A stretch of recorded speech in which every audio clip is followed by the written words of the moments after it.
Hello. मैं आपको बहुत सारी वीडियोस एक्चुअली दे चुकी हूँ, 4-5 वीडियो अपलोड कर चुकी हूँ, तो आई होप आपको वो पसंद आई हैं। मैं आज नया चैप्टर स्टार्ट करने वाली हूँ with the new class of chemistry. Actually I am from basically chemistry background, तो मुझे केमिस्ट्री बहुत पसंद है और मैं चाहती हूँ अगर आपको भी केमिस्ट्री पसंद है, लाइक आपको साइंस पसंद है, अभी तो आप साइंस में एंट्री कर रहे हो जस्ट, तो आप चीजों को अच्छे से समझना, ठीक है। जो चीज आपको समझ में आए, चाहे केमिस्ट्री हो, चाहे फिजिक्स हो, चाहे बायोलॉजी हो, जिसमें आपको कंप्लीट डीप में मजा आए पढ़ने में, तो आप उसी को चूज करना, ताकि लाइफ में ना आपको बहुत मजा आए पढ़ने में भी, तभी आपको मजा आएगा, तभी आप आगे बढ़ोगे, ठीक है। तो चलो let's start with the topic. It is a chemistry, it is a class 11th topic of first chapter. It's a first chapter, some basics concepts of chemistry. तो मैं पहले तो केमिस्ट्री के बारे में थोड़ा बताना चाहती हूँ। वैसे तो सबको पता ही होता है, लेकिन मैं एक्चुअली बिलीव करती हूँ जो भी मेरे आसपास दिखता है मुझे, मैं उसको ऑब्जर्व करने की कोशिश करती हूँ, उसी में ही अपने जो सब्जेक्ट है उसको ढूंढने की कोशिश करती हूँ। तो मेरा ये क्राइटेरिया है और मैं चाहती हूँ कि आप भी इन चीजों को ऐसे ही फॉलो अप करो, ताकि आप अपने आसपास को ऑब्जर्व करो और आपको उसमें दिखे, आपको पक्का दिखेगा हर चीज में केमिस्ट्री है। ये जो मार्कर है इसमें भी केमिस्ट्री है, because it is a plastic, it's outside is plastic है, इसके अंदर इंक है, वो भी केमिस्ट्री है, ठीक है। सबसे मेन एग्जाम्पल जो है, ठीक है, ये व्हाइट बोर्ड है, ये भी केमिस्ट्री है, ठीक है। और अगर मैं एग्जाम्पल लूं, जैसे अगर ये व्हाइट बोर्ड का एग्जाम्पल ले लूं या मैं इस प्लास्टिक का एग्जाम्पल ले लूं, तो क्या है, इट इज अ पॉलीमर, ये पॉलीमर से बना है और polymer is nothing but the branch of chemistry. ये भी एक केमिस्ट्री की ब्रांच है जिसमें हम डील करते हैं काफी चीजों से, ठीक है। तो मैं इतना ही कहना चाहती हूँ कि वैसे तो आपको बहुत सारी चीजें पता होंगी, ठीक है, लेकिन केमिस्ट्री क्या है, जो भी आपके सराउंडिंग में चल रहा है, जो भी आपके आसपास है, वो सब आपको केमिस्ट्री के अंदर नजर आएगा, ठीक है। आप स्पेक्स पहनते हो, उसमें भी केमिस्ट्री है, ठीक है। जिस कैमरे से ये वीडियो बन रही है उसमें भी केमिस्ट्री है, ठीक है। आप रेस्पिरेशन, आप सांस ले रहे हो, नॉर्मल आप सांस ले रहे हो, आप खाना खा रहे हो, आपका खाना डाइजेस्ट हो रहा है, उसमें भी केमिस्ट्री है। There is a chemical formation taking place over there, ठीक है। तो सिंपल क्या है, केमिस्ट्री आपके हर जगह है, आपके आसपास है, आपके सराउंडिंग में है, तो आप उसको समझो, आप उसको फील करो, आपको खुद समझ में आएगी और आपको मजा आएगा केमिस्ट्री पढ़ने में, ठीक है। तो मैं स्टार्ट करती हूँ। तो इस बेसिक्स कॉन्सेप्ट ऑफ केमिस्ट्री में सबसे पहले मैं आपको समझाना चाहती हूँ कि हम बिल्कुल स्टार्ट करते हैं, एकदम स्टार्ट से स्टार्ट करते हैं, तो उसमें हम पढ़ते हैं मैटर, ठीक है। मैटर क्या होता है, anything which occupies space, which has a mass, it is called a matter, ठीक है। मैंने 9th क्लास पढ़ाई है, तो मैंने उसमें समझाया भी है। अगर मैं यहाँ पे शॉर्टकट में समझाऊंगी, अगर आपको थोड़ी सी भी प्रॉब्लम है तो आप मेरी उस वीडियो में जाके चेक कर सकते हो, आपको लिंक प्रोवाइड कर दूंगी, ठीक है। तो इसमें क्या है, मैटर क्या होता है, anything which occupies space and has a mass is matter, ठीक है। अगर मैं सिंपल मार्कर का एग्जांपल लूं, इट इज अ मैटर, ठीक है। ये एग्जांपल लूं तो ये भी मैटर है, वुड मैटर है, सब कुछ मैटर है, जो आपके आसपास है, जो ऑक्यूपाई कर रहा है स्पेस, जिसके पास मास है, वो मैटर है, ठीक है। अब हम क्या पढ़ेंगे यहाँ पे, मैटर को हम क्लासिफाई कैसे करते हैं, ठीक है। क्लासिफिकेशन ऑफ मैटर, ठीक है बेटा। आज हम क्लासिफिकेशन पढ़ेंगे मैटर की, ठीक है। मैं सिंपल बेसिक इंट्रोडक्शन दे रही हूँ ताकि आप समझ पाओ। मैं चाहती हूँ थोड़ा ओवरव्यू करो, आप पिछली क्लासेस में जो आपने पढ़ा है आप उसको ढंग से समझ पाओ और देख पाओ, ठीक है। तो क्लासिफिकेशन ऑफ मैटर में सबसे पहली चीज है कि मैं कैसे क्लासिफाई कर सकती हूँ अपने मैटर को, ठीक है। मैं जो भी ऑब्जर्व करती हूँ, जो देखती हूँ, ठीक है, जो भी आप लोग देखते हो, ठीक है, जो ऑब्जर्व करते हो, कुछ चीजें आप ऑब्जर्व नहीं कर पाते, देख नहीं पाते, लेकिन actually reactions they are actually occurring, they are taking place over there, आप देख नहीं पाते हो, तो वो भी एक तरह की प्रॉपर्टीज हैं, तो वो भी हम कंसीडर करेंगे, ठीक है। तो एक होती है physical classification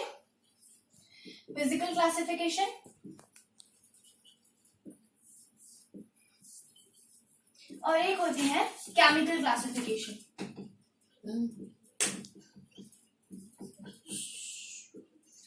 physical classification and chemical classification. तो फिजिकल क्लासिफिकेशन में हम क्या देखते हैं, जैसे फिजिकल क्लासिफिकेशन में हम क्या देखेंगे बेटा, जो भी चीजें आप ऑब्जर्व करते हो, जैसे मैं अगर इस व्हाइट बोर्ड का एग्जांपल लूं ना, तो आगे बताओ ये क्या है, ये व्हाइट बोर्ड क्या है, ये सॉलिड है, ठीक है। ये मार्कर क्या है, ये सॉलिड है, ठीक है। इसके जो अंदर इंक है वो क्या है, लिक्विड है, ठीक है। तो अगर मैं फिजिकल क्लासिफिकेशन की बात करती हूँ, जो भी चीज आप ऑब्जर्व कर पाते हो, जो आप देख पाते हो, ठीक है, वो फिजिकल क्लासिफिकेशन के अंदर आता है, ठीक है। जैसे कि सॉलिड, लिक्विड और गैस, सॉलिड, लिक्विड और गैस। ये क्या है? Physical classification. अगर मैं मैटर को फिजिकली क्लासिफाई करना चाहूँ तो मैं उसको 3 स्टेट्स में क्लासिफाई करूँ। कहते हैं ना states of matter. Matter can exist in 3 states. तो वो स्टेट्स कौन सी है इसकी? सॉलिड, लिक्विड और गैस। ठीक है, अब सॉलिड, लिक्विड और गैस के बारे में मैं ऑलरेडी 9th क्लास की वीडियो में समझा चुकी हूँ। शॉर्ट नोट में समझाती हूँ सिंपल से। सॉलिड आपको पता है जिसमें बहुत ही मतलब स्पेस होता ही नहीं है, बिल्कुल कम स्पेस होता है, या नेग्लिजिबल मान लो, या बिल्कुल भी नहीं होता है स्पेस उसके अंदर। ठीक है, तो उसे हम सॉलिड कहते हैं, जिसमें इंटरमोलिकुलर फोर्स ऑफ अट्रैक्शन बहुत ज्यादा होता है। अगर इंटरमोलिकुलर फोर्स ऑफ अट्रैक्शन बहुत ज्यादा है, इसका मतलब क्या है कि उसमें इंटरमोलिकुलर मतलब जो स्पेस है वो बिल्कुल भी नहीं है। ठीक है, उसमें बिल्कुल भी स्पेस नहीं है। और अगर मैं लिक्विड का एग्जाम्पल लूं, मैं लिक्विड कह रही हूँ जैसे, ठीक है, तो मैं सॉलिड और लिक्विड दोनों को कंबाइन करना चाहती हूँ, जैसे समझो। ठीक है, मैं उसी से आपको समझा दूंगी। ठीक है, जैसे मैंने सॉल्ट सोल्यूशन लिया, ठीक है, मैं सॉल्ट को ऐड कर रही हूँ सोल्यूशन में, जैसे वाटर। ठीक है, मैंने वाटर में ऐड किया सॉल्ट को, तो क्या हुआ, वो ना मिक्स होना शुरू हो गया। ऐसा क्यों हुआ, मिक्स क्यों होना शुरू हो गया? जबकि मेरा जो सॉल्ट है वो तो सॉलिड है, सॉलिड पार्टिकल में ही आता है। ठीक है, लिक्विड जो है वो पानी है। ठीक है, तो मैंने इसे डिसॉल्व कैसे करा? क्योंकि सॉलिड तो मतलब कंप्लीट डिसोसिएट क्या हो जाएगा, वो डिसोसिएट तो होगा, आयंस में डिसोसिएट होगा, वो फर्दर हम बात करेंगे। लेकिन अभी मैं सिंपल आपको सॉलिड लिक्विड समझा रही हूँ। तो इसमें क्या है, लिक्विड के अंदर ना स्पेस होता है, तो जो स्पेस होता है ना, उसी के अंदर वो सॉलिड जो है वो स्पेस को ऑक्यूपाई कर लेते हैं, तो एक सॉल्ट सोल्यूशन बन जाता है। ठीक है, तो ये एक तरह से सॉलिड है। ठीक है, और लिक्विड की बात हो गई। ठीक है, और अगर गैस की बात करूं तो सबसे बेस्ट एग्जांपल है गैस का, क्या है? Mixture of gases, that is air. ठीक है, एयर में इतनी सारी गैसेस घूम रही हैं, क्या आप देख पा रहे हो? नहीं देख पा रहे हो। ठीक है, लेकिन इट एग्जिस्ट। ठीक है, आप सांस ले रहे हो, रेस्पिरेशन हो रहा है, ऑक्सीजन अंदर जा रही है, कार्बन डाइऑक्साइड बाहर जा रही है, तो वो क्या है? गैस है। ठीक है, तो ये सिंपल क्लासिफिकेशन है, physical classification. I am not going into deep because ये आप ऑलरेडी पता है आपको। ठीक है, मैं यहाँ पे सिर्फ शॉर्ट व्यूज, मतलब मैं शॉर्ट इन्फॉर्मेशन बताने आई हूँ यहाँ पे, ताकि हम आगे प्रोसीड कर सके, बिकॉज हमारा chapter is not basically is this, हमारा चैप्टर बहुत आगे है। ठीक है, उसके बाद मैं बताना चाहती हूँ केमिकल क्लासिफिकेशन। केमिकल क्लासिफिकेशन में क्या होता है, हमारा मैटर किस में डिफाइन होता है? एक तो होता है प्योर सब्सटेंसेस, और एक होता है मिक्सचर। ठीक है, केमिकल क्लासिफिकेशन में हमें 2 चीजें पता चलती हैं, एक होता है प्योर सब्सटेंसेस और एक होता है मिक्सचर्स। ठीक है, अब प्योर सब्सटेंसेस क्या होते हैं? अगर मैं सिंपल बोलूं कि अगर कोई भी चीज, ठीक है, किसी सिंगल एटम से बन रही है, सिंगल टाइप ऑफ एटम से बन रही है, तो मैं उसको प्योर सब्सटेंसेस में कंसीडर करती हूँ। Anything which is made up of a single type of atom और single type of a molecule. ठीक है, which is made of one type of atom और molecule। ठीक है, जितने भी एलिमेंट्स होते हैं ना बेटा, जितने भी एलिमेंट्स हैं, आप पीरियोडिक टेबल देख रहे होगे, अब आगे जाके आप पीरियोडिक टेबल आपको याद करनी है पूरी की पूरी, तो वो पीरियोडिक टेबल में जितने भी एलिमेंट्स हैं, they are pure substances. Why is it so? Because they are made up of a single kind of atom. ये सिंगल काइंड ऑफ एटम से बने हैं। ठीक है, अगर मैं ऑक्सीजन की बात करूं, O2, ठीक है, ये क्या है? मॉलिक्यूल है। ठीक है, किससे बना हुआ है? 2 टाइप, मतलब एक सिंगल टाइप के एटम से बना है, 2 एटम्स ऑफ ऑक्सीजन। ठीक है, तो ये क्या है? प्योर सब्सटेंस है। ठीक है, सिंपल है, प्योर सब्सटेंस। अब मिक्सचर्स की बात करते हैं। मिक्सचर्स क्या होते हैं? मिक्सचर्स क्या होते हैं? जहां पे मैं किसी भी 2 चीजों को या 3 चीजों को आपस में मिला लूं। ठीक है, लेकिन मैं किसी फिक्स रेशियो में उसको नहीं मिला रही हूँ। ठीक है, जैसे मैं सॉल्ट सोल्यूशन ले रही हूँ, शुगर सोल्यूशन ले रही हूँ। ठीक है, शुगर को मैंने सॉल्ट के साथ मिक्स कर दिया, सिंपल शुगर को सॉल्ट के साथ मिक्स कर दिया। या फिर मैं सिंपल एग्जाम्पल लेती हूँ, जैसे मड है। ठीक है, बाहर जाते हो, बहुत कीचड़ होती है। ठीक है, कभी सोचा वो कीचड़ है क्या? एक्चुअली मड है क्या? तो वो मड क्या है? It is a kind of a mixture because it is made up of water and dirt. उसके अंदर क्या होता है? डर्ट होती है और वाटर होता है। ठीक है, तो it is a kind of mixture. ठीक है, एयर है, it is the biggest example, simplest example. जो आप एयर है, आपके साथ सामने है, बहुत सारी मतलब मिक्सचर ऑफ गैसेस के अंदर घूम रही है, nitrogen, oxygen, carbon dioxide, nitrous oxide, petrol जल रहा है, उसका कंबशन हो रहा है, तो वो क्या है? सब सल्फ्यूरस ऑक्साइड, ये सब की सब गैसेस जो हैं, it is a mixture of gases हैं। तो वो क्या है? Air. Simple, the best example of mixture is air. तो वो क्या है? 2 or more components, 2 or more substances mixed together in any ratio। किसी भी रेशियो में अगर मैं दो या दो से ज्यादा सब्सटेंसेस को मिक्स कर दूं, ठीक है, तो मैं उसको क्या कहती हूँ, मिक्सचर कहती हूँ, ठीक है। अब प्योर सब्सटेंसेस के अंदर भी क्लासिफिकेशन है, अभी मैंने आपको समझाया, केमिकल क्लासिफिकेशन है, मैटर फिजिकल क्लासिफिकेशन में हमको अलग देखना पड़ता है, केमिकल में अलग देखना पड़ता है। तो क्या है, फिजिकली जो ऑब्जर्व कर सकते हो, ऑब्जर्व करती हुई, जैसे सॉलिड, लिक्विड और गैस है, सिंपल क्लासिफिकेशन है ये तो। अब केमिकल क्लासिफिकेशन में क्या है, सबसे पहले प्योर सब्सटेंसेस और मिक्सचर, मैंने आपको एक्सप्लेन किया वो, ठीक है। अब ये देखो, इसका एग्जाम्पल था एयर, ठीक है, या डर्ट ले रहे, मड ले लो, ठीक है, सैंड सोल्यूशन ले लो, सैंड प्लस वाटर, ठीक है, ये भी एक मिक्सचर है, ठीक है। अब ये देखो, प्योर सब्सटेंसेस में क्या है, टू क्लासिफिकेशन है फर्दर, ठीक है। इसमें क्या होता है, एक होता है एलिमेंट, एक होता है कंपाउंड, ठीक है बेटा, एक होता है एलिमेंट, एक होता है कंपाउंड, ठीक है। प्योर सब्सटेंसेस में मैंने अभी आपको समझाया कि प्योर सब्सटेंसेस किसका बना होता है, एक ही टाइप ऑफ एटम का बना होना चाहिए, ठीक है। उस एक टाइप ऑफ एटम में मॉलिक्यूल भी हो सकता है और वो सिंपल एटम भी हो सकता है, ठीक है। जैसे अगर मैं सिंगल नाइट्रोजन की बात करूं, सिंगल नाइट्रोजन ऑक्सीजन लिख रही हूँ, सल्फर लिख रही हूँ, फास्फोरस लिख रही हूँ, या फिर आर्गन लिख रही हूँ, ठीक है, नोबल गैस लिख रही हूँ, ज़ेनॉन लिख रही हूँ, तो ये सब क्या है, ये सब सिंपल एलिमेंट्स हैं, ठीक है, जो हमारे अर्थ पे प्योर फॉर्म में मिलते हैं, ठीक है। कोई भी चीज प्योर है, ठीक है, तो प्योर फॉर्म में मिल रही है तो वो एलिमेंट है जो आपको नॉर्मली मिल रहा है, ठीक है। Nitrogen, oxygen, sulphur, phosphorus, argon, xenon, जितने भी एलिमेंट्स हैं आपके पीरियोडिक टेबल में, ठीक है, तो वो एलिमेंट्स हैं आपके, ठीक है, उनको हम एलिमेंट्स कहते हैं because these are pure substances, ठीक है। अब कंपाउंड्स क्या होते हैं, जब मैं किसी दो एटम्स को या थ्री मोर एटम्स को, टू या थ्री एटम्स, लेकिन वो सेम काइंड के होने चाहिए, सेम काइंड के, तो उसे हम क्या कहते हैं, कंपाउंड कहते हैं, ठीक है। कंपाउंड फॉर एग्जांपल अगर मैं लूं तो इसमें क्या हो सकता है, अगर मैं किसी भी दो चीजों को मिक्स कर रही हूं आपस में, लेकिन वो दोनों फिक्स रेशियो में ऐड होने चाहिए, फिक्स रेशियो में, ठीक है। तो सिंपल एग्जांपल लूं तो वाटर, ठीक है, तो कंपाउंड है, किसका बना हुआ है, हाइड्रोजन और ऑक्सीजन का बना हुआ है, लेकिन वो हाइड्रोजन और ऑक्सीजन, मतलब मैं पानी कहीं से भी लेकर आऊं, कहीं से भी लेकर आऊं, चाहे वो रेन वाटर लो, चाहे आप टैप वाटर लो, चाहे आप सी वाटर लो, सबके अंदर फिक्स्ड रेशियो होती है उस पानी की, सिर्फ फिक्स्ड रेशियो, हाइड्रोजन और ऑक्सीजन की फिक्स रेशियो होती है, तो हम उसे क्या कहते हैं, कंपाउंड कह सकते हैं उसे, ठीक है। और ये सिंपल एग्जाम्पल हो गया कंपाउंड का, ठीक है, मतलब सेम फिक्स्ड रेशियो में अगर कोई चीज और टू और मोर एटम और मॉलिक्यूल कंबाइन टुगेदर,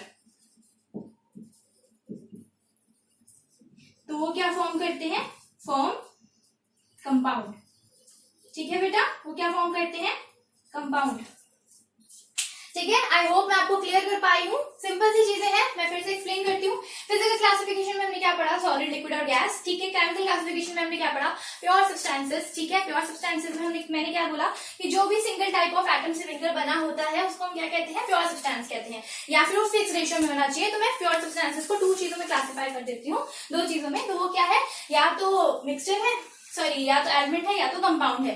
तो एलिमेंट में क्या होता है, अगर हम नॉर्मल अर्थ पर से हमें मिलते हैं जितने भी एलिमेंट्स हैं आपके पीरियोडिक टेबल में, तो वो प्योर सब्सटेंसेस हैं जिन्हें हम एलिमेंट्स में क्लासिफाई करते हैं। लेकिन अगर मैं कंपाउंड की बात करती हूँ तो मैं अगर किसी भी दो एलिमेंट्स को मिलाती हूँ, ठीक है, तो उसको मैं फिक्स रेशियो में अगर रखूंगी तो मैं उसे कंपाउंड कहूंगी, लेकिन अगर मैं रेशियो डिफरेंट कर दूंगी तो उसे मैं मिक्सचर का नाम दूंगी, इसलिए मिक्सचर को अलग क्लासिफिकेशन में रखा गया है, ठीक है। अब मिक्सचर में भी फर्दर क्लासिफिकेशन है, आप इसे नोट डाउन कर लो, मैं फिर इसे इरेज कर देती हूँ, फिर मिक्सचर के बारे में बात करेंगे, ओके। आप इसे स्क्रीनशॉट ले लो और फटाफट इसे नोट डाउन कर लेना, okay. I am going to erase it, erase कर रही हूँ मैं, ठीक है।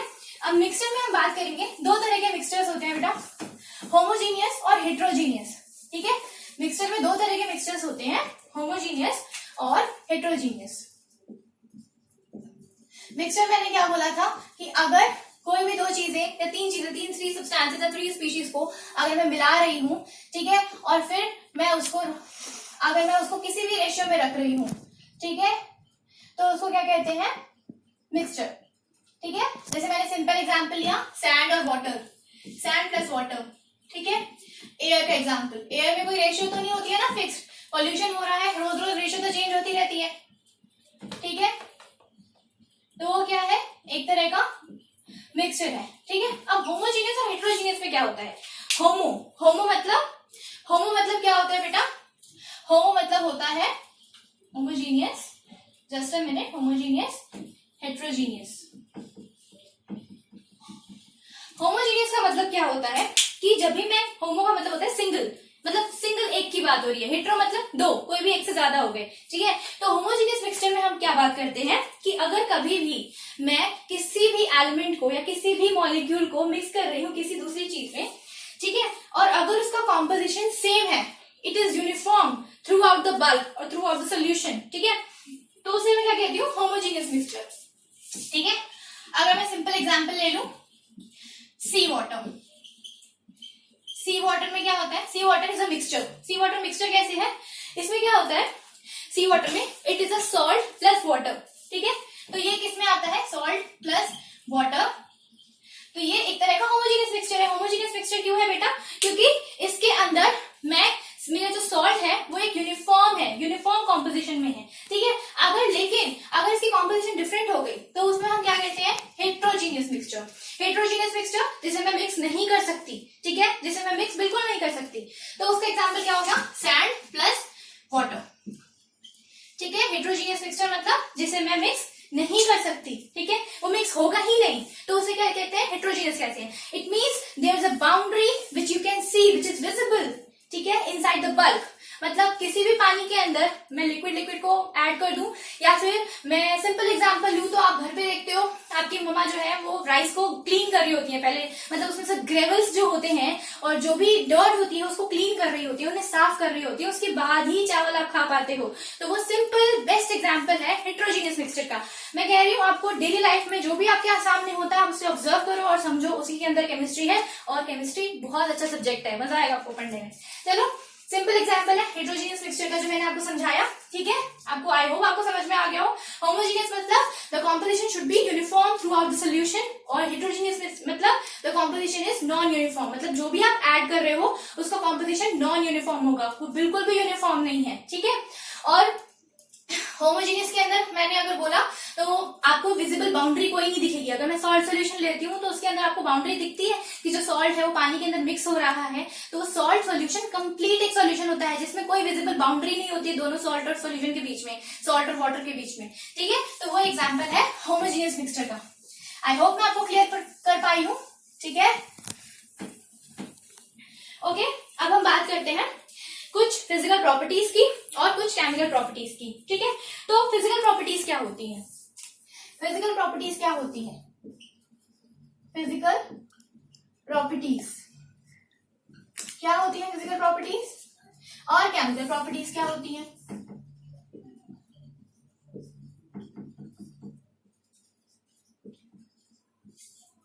देखो फिजिकल प्रॉपर्टीज क्या होती हैं, जो भी चीज ऑब्जर्व कर रहे हो आप, ठीक है, जो चीज दिख रही है, ठीक है, कलर चेंज हो रहा है, कुछ भी मैंने डाल दिया, ठीक है, कोई भी दो कॉन्स्टिट्यूएंट्स है, कोई भी दो केमिकल्स है, मैंने उन्हें ऐड कर दिया, ठीक है, तो वहां पे क्या होता है, कोई भी चीज में कलर दिखाई देता है, कलर चेंज होता है, ठीक है। आप नॉर्मल अब जो आप 11th क्लास में जब फिजिकल प्रैक्टिकल्स करोगे ना आप, तो आपको प्रैक्टिकल्स में काफी नई नई चीजें देखने को मिलेगी, काफी अच्छी इंटरेस्टिंग चीजें देखने को मिलेंगी। जैसे काफी सारे टेस्ट होते हैं, नॉर्मल सल्फेट टेस्ट, बहुत मतलब नॉर्मली सल्फेट टेस्ट ले लूं मैं, ठीक है, तो हम सल्फेट का टेस्ट करने के लिए, मैं नॉर्मली बता रही हूँ, ध्यान से समझना, ये प्रैक्टिकल में बहुत बार आता है, पूछा भी जाता है। तो अगर मुझे सल्फेट का टेस्ट करना है, सिंपल सल्फेट का टेस्ट करना है, तो उसमें मैं क्या ऐड कर सकती हूँ, सिंपल बेरियम क्लोराइड ऐड करूंगी। अगर मैं सल्फेट सोल्यूशन में बेरियम क्लोराइड ऐड करूंगी तो मुझे क्या मिलेगा, तो मुझे मिलेगा बेरियम सल्फेट, Ba2SO4, ठीक है, मुझे क्या मिलेगा, बेरियम सल्फेट। बेरियम सल्फेट मुझे मिलेगा बेरियम क्लोराइड में, मैंने सल्फेट ऐड किया, ठीक है, मुझे क्या मिला, बेरियम सल्फेट।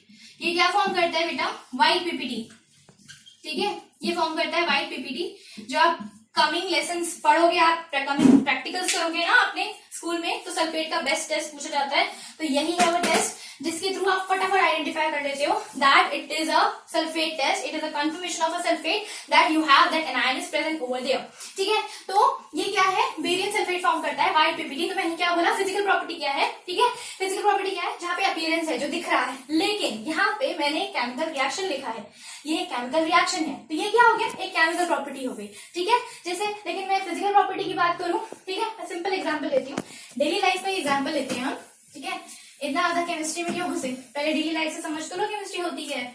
जैसे आइस ली मैंने, आइस को हीट दी, ठीक है, या फिर मैंने रूम टेम्परेचर पे रख दिया, रूम टेम्परेचर पे अगर रख दिया, 0 डिग्री सेल्सियस पे आइस होती है, ठीक है, रूम टेम्परेचर पे रख दिया तो ये वाटर बन गई, ठीक है।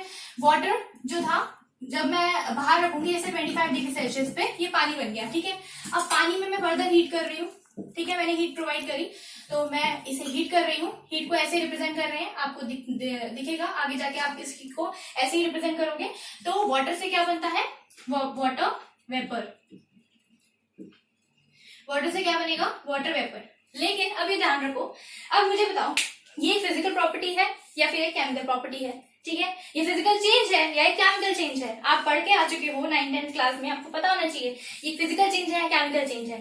तो ये एक फिजिकल चेंज है। तो ये फिजिकल चेंज क्यों है, मैंने ऐसा क्या बोला, मैंने बोला लाइक फिजिकल चेंज में आपको कोई चीज दिखेगी, आइस से पानी बन रहा है, दिख रहा है, पानी से वाटर वेपर बन रहे हैं, ये भी दिख रहा है। क्या इसके अंदर जो कॉन्स्टिट्यूएंट है क्या वो चेंज हो रहे हैं, इसमें भी H2O है, इसमें भी H2O है और इसमें भी H2O ही है। क्या इसके आयंस, क्या H2O ब्रेकआउट हो गया, क्या H2O ब्रेक हो गया, नहीं हुआ, H2O ब्रेक नहीं हुआ, ठीक है। यहाँ पे H2O जो होता है, जैसे H2O को मैं नॉर्मल लिखूं तो ये रिएक्शन करते हैं तो H+ और OH- बनते हैं, ठीक है। तो H2O ब्रेक नहीं होता ना आइस में, ना पानी में, ना वाटर वेपर में। तो ये क्या है, फिजिकल चेंज है। केमिकल चेंज में क्या होता है ना, केमिकल प्रॉपर्टीज में क्या होता है, आपको कोई ना कोई कॉन्स्टिट्यूएंट चेंज होता हुआ नजर नहीं आता, आ भी सकता है नहीं भी आ सकता है, डजंट मैटर। कभी कभी गैस निकलती है, दिखती भी है, दिखती नहीं भी है, ठीक है। लेकिन फिजिकल में आपको दिखेगी वो चीज, आपको स्मेल आनी शुरू होगी, ऑर्डर चेंज हो रहा है, ठीक है। आपको कोई चीज टेम्परेचर, आपने हीट प्रोवाइड करी तो उसकी वजह से जो चेंज हो रहा है फिजिकल चेंज है, ठीक है। लेकिन इसके कॉन्स्टिट्यूएंट्स में कोई फर्क नहीं आया, इसके पार्टिकल्स सेम थे, जो पहले थे वही थे, कोई ब्रेकिंग नहीं हुई है इसके अंदर, ठीक है। अगर मैं बात करूं केमिकल प्रॉपर्टीज की, ठीक है, तो वहां पे कोई ना कोई चीज ब्रेक हो जाती है, ठीक है, कोई ना कोई चीज ब्रेक हो जाती है, ठीक है। अब मैं बात करती हूँ नॉर्मल सॉल्ट सोल्यूशन का, ठीक है, सॉल्ट सोल्यूशन का बात करती हूँ NaCl है, ठीक है, प्लस वाटर है। NaCl पानी को मिला दिया आपने, ठीक है। सॉल्ट सोल्यूशन की बात करते हैं, NaCl और पानी को मिला दिया मैंने, ठीक है। NaCl क्या होता है आपके घर में, क्या है ये, टेबल सॉल्ट। क्या है ये, टेबल सॉल्ट। ये क्या है, सॉल्ट है जो आप घर में खाते हो, हर खाने में डलता है, सॉल्ट है ये, ठीक है। लेकिन अगर आप इसे पानी के अंदर मिक्स कर दो, ठीक है, तो ये किस में कन्वर्ट हो जाता है, ये कन्वर्ट हो जाता है Na+ प्लस Cl माइनस। किस में कन्वर्ट हो जाता है ये, sodium ion plus chloride, sodium positive, that is a sodium ion and the chloride ion, ये दोनों में कन्वर्ट हो जाता है। इसे कहते हैं आयनाइजेशन, ठीक है। इसमें क्या हो जाता है, वैसे तो ये डिसोसिएशन हो रहा है, क्यों, क्योंकि जब भी किसी की वजह से कोई चीज टूटती है तो उसे डिसोसिएशन कहते हैं। लेकिन जो चीज ऑलरेडी एग्जिस्ट कर रही है आयंस की फॉर्म में तो उसे आयनाइजेशन कहते हैं, या फर्दर मैं समझाऊंगी इस चीज को, ठीक है। तो यहाँ पे ये सोडियम और क्लोराइड आयन में एग्जिस्ट करता है। अब एक बात बताओ, ये सोडियम क्लोराइड है, ठीक है, लेकिन ये कॉन्स्टिट्यूएंट आयन में टूट गया, इसका मतलब क्या है, यहाँ पे कोई फिजिकल चेंज हुआ है, no, it is a chemical change, ठीक है। क्या है ये, केमिकल चेंज है, ठीक है। अब मैं बात करती हूँ फिजिकल प्रॉपर्टीज की। फिजिकल प्रॉपर्टीज क्या है, देखो नॉर्मली समझो, जैसे मैं बात करती हूँ बॉइलिंग पॉइंट की, जो आप यूज करने वाले हो उसी की बात करती हूँ, बॉइलिंग पॉइंट, मेल्टिंग पॉइंट, ठीक है, मेल्टिंग पॉइंट की बात करती हूँ। अब बॉइलिंग पॉइंट और मेल्टिंग पॉइंट, बॉइलिंग पॉइंट और मेल्टिंग पॉइंट क्या होता है, बॉइलिंग पॉइंट में क्या होता है, अगर कोई भी चीज वेपराइज होना स्टार्ट कर जाती है, जिस टाइम पे वो चीज वेपराइज होना स्टार्ट करेगी, ठीक है, अगर मैंने पानी को बॉईल करने के लिए रखा है तो पानी जिस टाइम पे वो बॉईल करना स्टार्ट करता है तो मैं उसको क्या कहती हूँ, boiling point. This is a boiling point of water, that is 100 degree Celsius, जहां पे पानी बॉईल करना शुरू होता है। और मेल्टिंग पॉइंट क्या होता है, जहां पे भी कोई चीज लिक्विफाई होना स्टार्ट करती है, डिफरेंट डिफरेंट चीजों का अलग अलग मेल्टिंग पॉइंट होता है, डिफरेंट डिफरेंट कंपाउंड्स का अलग अलग मेल्टिंग पॉइंट होता है, ठीक है। तो ये हमारी प्रॉपर्टीज है, ठीक है। अब जैसे नॉर्मल ले लू, मास, डेंसिटी, वॉल्यूम, ठीक है। अब बताओ मास क्या होता है, normally anything which occupy space, ठीक है, उसका कुछ ना कुछ मास होता है, ठीक है, सबका अपना अपना मास होता है, ठीक है। अब हम मास, बहुत बच्चे क्या करते हैं, मास और वेट को सेम समझ लेते हैं, ठीक है, लेकिन मास और वेट में फर्क होता है। मास जो होता है वो मैटर मतलब जितना भी मैटर होता है किसी भी चीज में उसको हम मास कहते हैं, लेकिन जो वेट होता है वो किसकी वजह से होता है, वो ग्रेविटी की वजह से होता है। जो भी ग्रेविटी, जितना भी अट्रैक्शन हो रहा है ग्रेविटी की वजह से, आप खड़े हो रहे हो, आप चल रहे हो, वो ग्रेविटी की वजह से, तो वो आपका वेट है। और मास जो होता है, आप कहीं भी चले जाओ, कहीं भी आप मून पे चले जाओ, मार्स पे चले जाओ, कहीं पे भी चले जाओ, वहां पे आपका मास उतना ही रहेगा जितना आपका अर्थ पे है, क्योंकि ये ग्रेविटी की वजह से अफेक्ट नहीं होता, वेट अफेक्ट पड़ता है ग्रेविटी की वजह से। ठीक है, तो ये हुआ मास की बारी। ठीक है, अब यहाँ पे मैं आपको फिजिकल क्वांटिटीज की बात बताती हूँ, फिजिकल क्वांटिटीज की बात बताती हूँ। यहाँ पे फिजिकल क्वांटिटीज क्या होती है, एनीथिंग लाइक मैं मास को जिस चीज में, जिस एसआई यूनिट में लिखती हूँ तो मैं उसको क्या कहती हूँ, उसकी फिजिकल क्वांटिटी। जैसे मास को हम नॉर्मली किसमें लिखते हैं, किलोग्राम में लिखते हैं। ठीक है, इसकी एसआई यूनिट क्या होती है, किलोग्राम में होती है। फिजिकल क्वांटिटी का क्या मतलब होता है,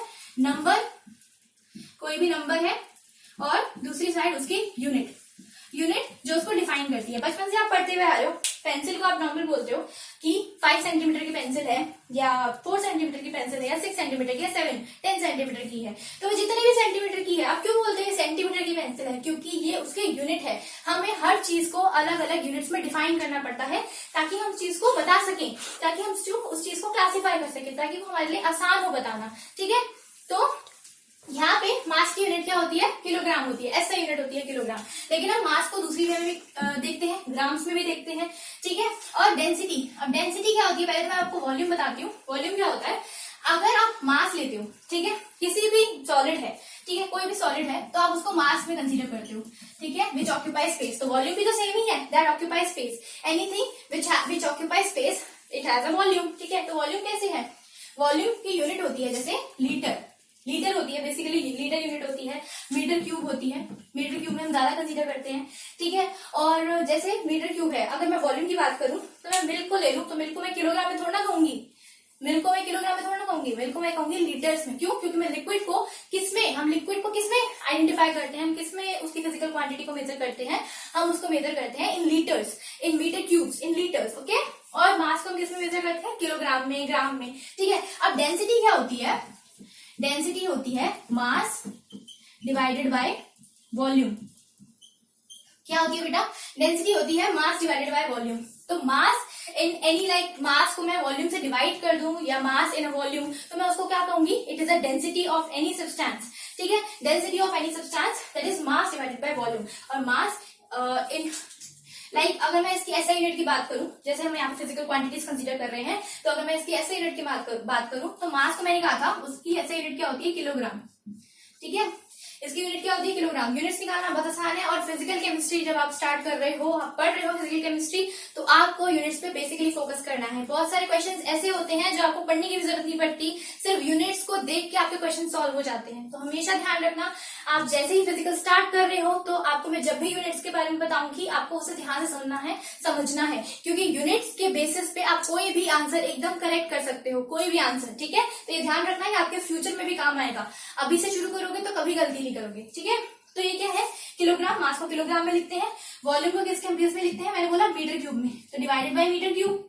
तो इक्वल्स टू क्या हो गया, अगर मीटर क्यूब नीचे है, पावर इसकी +3 है, तो ऊपर जाके क्या हो जाएगी, -3, तो किलोग्राम पर मीटर क्यूब। इसे हम कैसे लिखते हैं, किलोग्राम पर मीटर क्यूब और किलोग्राम/मीटर क्यूब। ठीक है, इसे किसी भी फॉर्म में लिख सकते हो।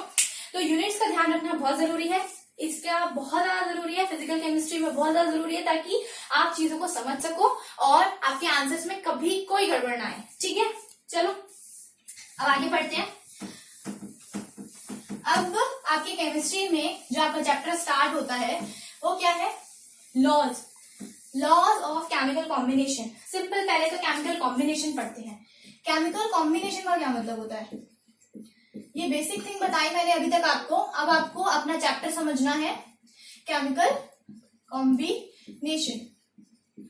केमिकल कॉम्बिनेशन का क्या मतलब होता है, मतलब सबसे पहले तो केमिकल मतलब कोई भी केमिकल की एंटिटी ले रही हूं मैं। ठीक है, मैं कुछ भी ले रही हूँ, कार्बन ले रही हूँ, ऑक्सीजन ले रही हूँ, नाइट्रोजन ले रही हूँ, हाइड्रोजन ले रही हूँ, कुछ भी ले रही हूँ। ठीक है, कोई भी एलिमेंट ले रही हूँ, कोई भी कंपाउंड ले रही हूँ। ठीक है, कुछ भी ले सकती हूँ मैं। ठीक है, उसको मैंने लिया और उसको मैंने कंबाइन कर दिया। Combination means whenever there are two molecules, when there are two compounds, they are combined together, they are forming another new compound, then they are forming a there is a chemical combination taking place over there, ठीक है। तो chemical combination में simple example है carbon plus oxygen, क्या देता है ये, carbon dioxide.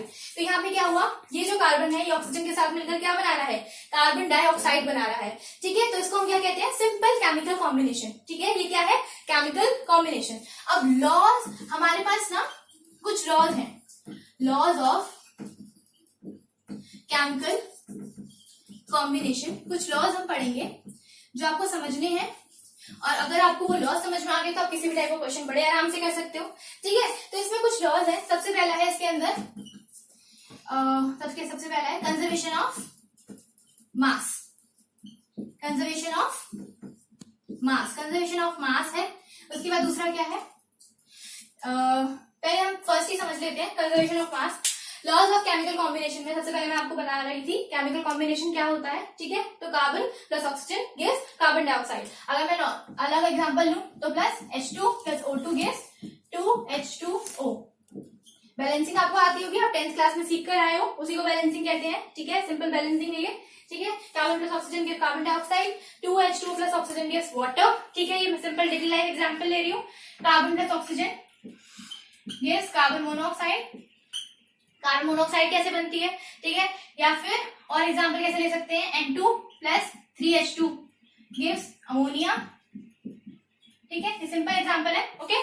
अब हम लॉज पढ़ेंगे, लॉज ऑफ केमिकल कॉम्बिनेशन, ठीक है। सबसे पहला लॉ है, आज मैं आपको फर्स्ट लॉ समझा रही हूँ। फर्स्ट लॉ समझाने के बाद नेक्स्ट क्लास में आपको, नेक्स्ट वीडियो में मैं और बाकी लॉ समझाऊंगी। पहला फर्स्ट लॉ अच्छे से समझ लो, ठीक है। बहुत सिंपल है, इसलिए मैं आपको एंड में समझा रही हूँ।